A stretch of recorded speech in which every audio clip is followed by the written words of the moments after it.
ग्राम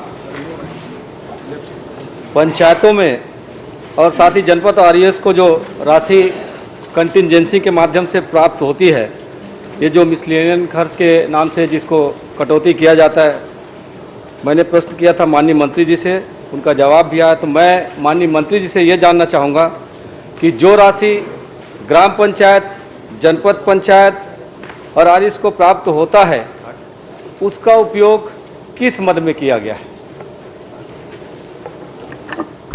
माननीय अध्यक्ष महोदय, माननीय सदस्य ने कंटिंजेंसी मद के संदर्भ में पूछा है।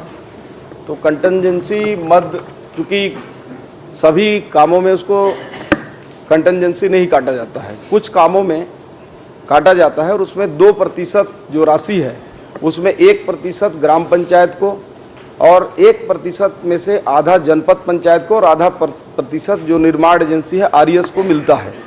और ग्राम पंचायत हो या जनपद या आरईएस, ये राशि बहुत कम होता है। जनरली जैसे लेआउट करना है तो चूना खरीदना है, रस्सी खरीदना है, धागा खरीदना है, खीला गाड़ना है, तो इस प्रकार के कामों में इसका उपयोग किया जाता है। माननीय अध्यक्ष महोदय, जो राशि पंचायतों को, आरईएस को और जनपद को मिलता है, उसमें एक शिकायत आई है कि बिल वाउचर लगाकर उस राशि का जो दुरुपयोग किया जा रहा है, उसके माध्यम से जनपद के अधिकारी कर्मचारी इसमें संलिप्त पाए गए हैं। मैं आपके माध्यम से जानना चाहूँगा कि राशि का खर्च का ऑडिट किया गया है और किया गया है तो कब, ये बताएं। माननीय अध्यक्ष महोदय, मैंने बताया राशि बहुत कम ही रहती है। जैसे बालोद एक विकासखंड है, उसको कंटिंजेंसी मद का मात्र 30,000 रुपये प्राप्त हुआ है। तो मुझे लगता है कि ये बहुत कम राशि है। फिर भी नियमानुसार उसमें ऑडिट तो सभी में होते ही है, साल भर में जनपद के सभी कार्यों में। अगर कोई स्पेसिफिक कहीं भ्रष्टाचार उसमें हुआ है तो आप बताइए, उसकी जांच कराएंगे।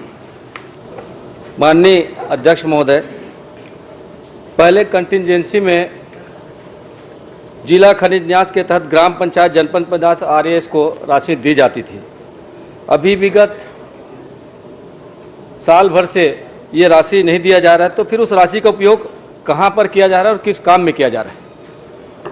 माननीय अध्यक्ष महोदय, अभी गौड़ खनिज की जो राशि है उसमें कंटिंजेंसी नहीं काटी जाती है, तो उसका सवाल ही नहीं उठता है कहाँ उपयोग हो रहा है। माननीय अध्यक्ष महोदय, कट रहा था, लेकिन वर्तमान में क्यों कट नहीं रहा है? मेरा प्रश्न ये स्पेसिफिक प्रश्न नहीं है, अब क्यों नहीं कट रहा है? और यदि नहीं कट रहा है तो जिला स्तर पे वो राशि जमा हो रही है, तो उसका उपयोग किस काम में हो रहा है, ये मैं आपसे जानना चाहता हूँ माननीय मंत्री महोदय। माननीय अध्यक्ष महोदय, भारत सरकार के कुछ गाइडलाइंस हैं जिसके तहत मनरेगा, गौड़ खनिज, एसबीएम, मूलभूत, प्रधानमंत्री आवास, ऐसी योजनाओं को जो केंद्र प्रवर्तित या केंद्र के रिलेटेड हैं, ऐसे योजनाओं को जैसे विधायक निधि, सांसद निधि, इन सब में कंटिंजेंसी काटने का प्रावधान नहीं है। निधि में नहीं है, ये तो ठीक है, लेकिन मैंने आपसे स्पेसिफिक प्रश्न ये किया है कि डीएमएफ से जो कटता था वो राशि यदि कटा हुआ है तो जनपद, आरईएस और ग्राम पंचायत को तो नहीं मिला है, तो जो राशि जो कटे हुए हैं जो जिला में है, उस राशि का उपयोग किस मद में हुआ, ये जानना चाह रहा हूँ मैं। माननीय अध्यक्ष महोदय, मैं बड़े जिम्मेदारी से जवाब दे रहा हूं कि गौड़ खनिज मद की राशि कंटिंजेंसी नहीं कट रही है। अगर कट रही है तो मुझे बताइए, उसके खिलाफ हम कार्रवाई करेंगे। कटता है महोदय, माननीय अध्यक्ष महोदय, कटती है राशि, जनपदों को आता था लेकिन इस साल नहीं आया है। मैं इसी बारे में जानना चाह रहा हूँ, वो राशि कटी है तो वो उस राशि का उपयोग कहाँ है और वो राशि कहाँ जमा है, बस ये जानना चाहता हूँ। माननीय मंत्री जी, माननीय अध्यक्ष महोदय, आप गौड़ खनिज का उत्तर दे रहे हैं, ये डीएमएफ का बोल रहे हैं, डिस्ट्रिक्ट मिनरल फंड, और उसमें कटता है 2%, वो फिर ब्लॉक लेवल पे, जिला लेवल पे, प्रदेश लेवल पे आता है। तो वो राशि ये वितरित नहीं हुआ है ब्लॉकों में, ये प्रश्न है। तो डीएमएफ की राशि डीएमएफ में कटता है कि नहीं कटता? पहली बात, आप मेजर मिनरल और माइनर मिनरल दोनों को मिला के पूछा, आप केवल माइनर मिनरल की बात कर रहे हैं। तो ये डीएमएफ फंड की पूछ रहे हैं, उसमें कटता है कि नहीं कटता, और कटता तो राशि क्यों नहीं जाएगी?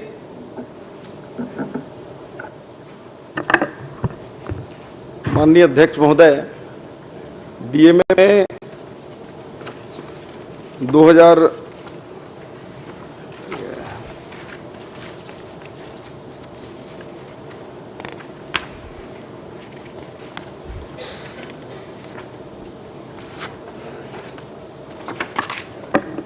डीएमएफ की जानकारी नहीं आई है अध्यक्ष महोदय, और उसको मैं जानकारी लेकर जी जी, उसमें मैं वही जानकारी, क्योंकि उसकी जानकारी लेकर मैं आपको